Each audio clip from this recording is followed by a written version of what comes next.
Olá, meu nome é Alexandre Neves e, como eu havia dito na aula anterior, agora nós vamos utilizar o software VCN para poder determinar, através do método de Newton-Raphson, as raízes de uma função. Então aqui, como eu já tinha feito anteriormente, vou fazer a seleção no qual método que eu vou querer trabalhar dentro do cálculo numérico. Eu vou fazer o uso do cálculo de raízes. Vou selecionar aqui no cálculo de raízes o método 8.4, que aqui vem descrito como método de Newton. Mas nós sabemos, na utilização desse software, que esse método 8.4 é exatamente o método de Newton-Raphson. Então, o que nós temos aqui é, primeiro, inserir a função que nós vamos trabalhar. Aqui a função escolhida vai ser a função 2 vezes x ao cubo menos 2 vezes x ao quadrado menos x. Então, aqui eu já escolhi e coloquei a função. Não posso esquecer de trabalhar com a multiplicação, e na hora de fazer o expoente não posso esquecer do acento circunflexo aqui, que vai funcionar como sendo um expoente. E vamos entrar com a derivada dessa função. Então tem que tomar muito cuidado na hora de entrar com essa derivada, justamente porque se você fizer alguma coisa errada aqui, o software ele vai fazer com que a raiz que você esteja calculando não vai dar certo, né? Então o que a gente vai fazer? Vamos fazer a derivada desse cara. Fazendo a derivada aqui, a gente vai ficar dando tombo nesse expoente, né? 3 vezes 2 vai dar 6, vai diminuir 1 aqui. Então ele fica 6 vezes x ao quadrado menos, vou dar o tombo nesse outro expoente aqui, então vai ficar 2 vezes 2, 4 vezes x, diminuindo 1 do expoente, e derivando a função x aqui, né, o valor de x, ele vai dar menos 1. Então aqui nós já entramos com a função f de x e a sua derivada. Agora nós vamos fazer o que? Vamos fazer o gráfico dessa função. Então, clicando aqui, nós vamos pedir para que ele faça, né, o gráfico. Então, a entrada do gráfico é sempre feita através do clique nesse botão aqui. Então, ele construiu lá o gráfico, um limite inferior de menos 30 para x, um limite superior de 30, quer dizer, um intervalo muito grande, porque ele está trabalhando com 6.001 pontos aqui dentro para poder fazer essa construção desse gráfico. Uma coisa muito grande, não tem necessidade para isso, mesmo porque a gente vai precisar calcular a raiz positiva daqui. Então, se a gente vai trabalhar com a raiz positiva, a gente pode dar um zoom aqui numa região e descobrir onde que está essa raiz positiva, quer dizer, onde ela vai ter a troca de sinal. Então eu vou dar um zoom nessa região aqui, ó, que é exatamente a região do x igual a zero, né, do eixo x igual a zero, para a gente poder verificar onde que está essa raiz. Ainda continua bem grande, né? Vou dar mais um zoom para poder enxergar melhor como que ela está localizada. Posso fazer isso daí diversas vezes até eu encontrar a melhor condição para poder estabelecer qual intervalo que eu vou trabalhar. Então aqui eu estou colocando várias vezes o zoom até eu encontrar o que eu quero. Então aqui, eixo Y está localizado aqui, eixo X está localizado aqui. Percebe que aqui teve uma troca de sinal, né? Ela era negativa nessa região, passou a ser positiva. Depois ela encontrou esse ponto aqui, novamente, que é o ponto x igual a zero, que se você for olhar a função, você vai perceber que ela tem lá como zero, sendo uma raiz dela, né? Então, essa daqui não vai interessar para nós. Quem já conhece, é um valor exato. O que a gente quer descobrir é um valor que seja a menor raiz positiva, que ela está localizada nessa região aqui, ó, entre 1.3 e 1.4. Sendo que na região do 1.3, percebe que a função é negativa, ela está abaixo do zero em x.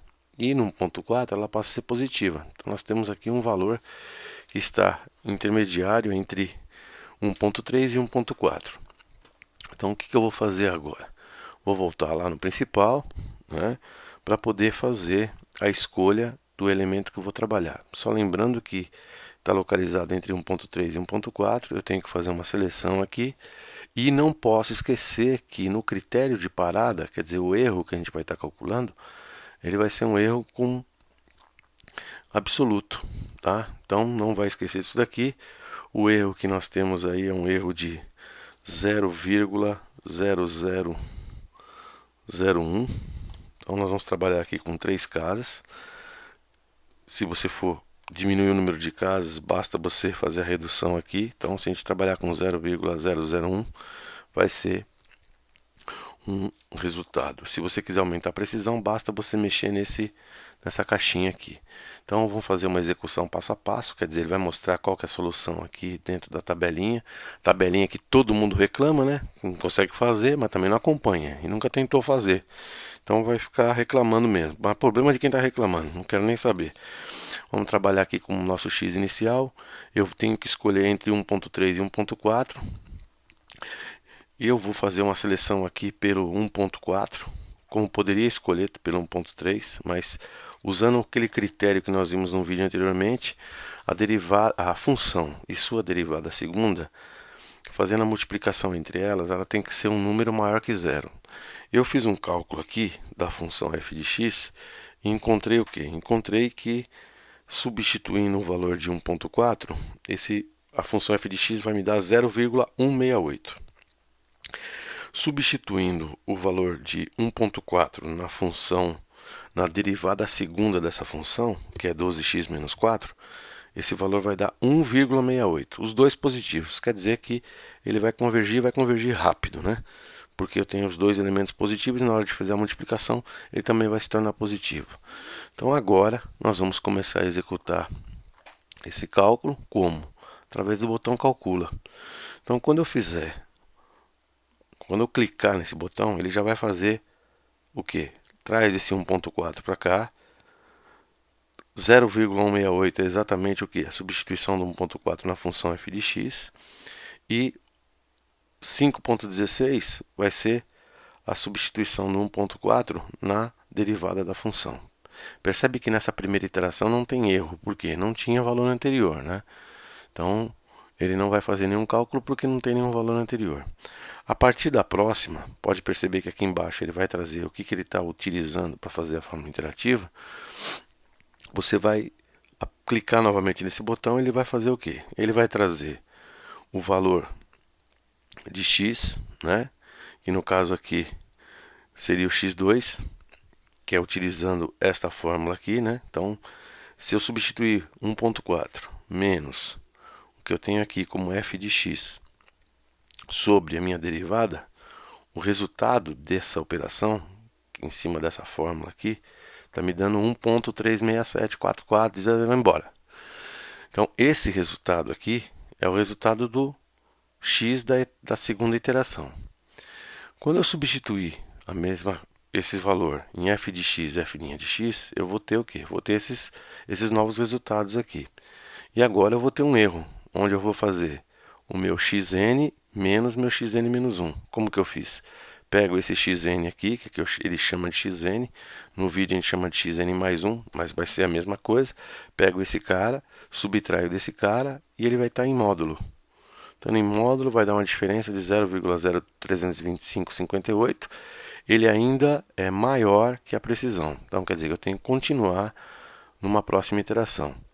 Substituindo esse elemento aqui e a sua função f de x e a sua função f' de x, nós vamos encontrar o próximo x, o x da próxima etapa.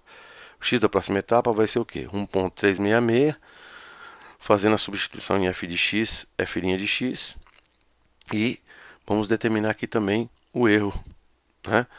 Mesma coisa, eu pego esse elemento que está aqui, subtraio desse elemento anterior e vou fazer a comparação com a precisão. Se ela for maior, eu tenho que fazer mais uma vez. Se ela for menor, eu vou parar por aí. Então percebe que ele já está aproximando do resultado da precisão. Então acredito que na próxima iteração o resultado já vai sair. Então eu clico mais uma vez e observo que o resultado agora é o final, né? 1.366.025.40, um monte de casa aqui, né? Fazendo a subtração e depois trabalhando com o módulo, nós vamos observar que o erro é de 2.61978 vezes 10 a menos 6.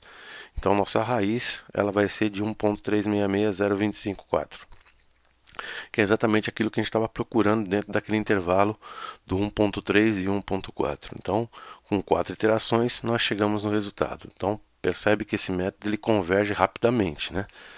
Então, desde que você faça a seleção correta, você vai conseguir chegar nesse resultado mais rapidamente. Não vai esquecer que na hora de você trabalhar com a função, é executar a derivada corretamente, porque se você não fizer isso daí, você vai ter problemas na hora de calcular.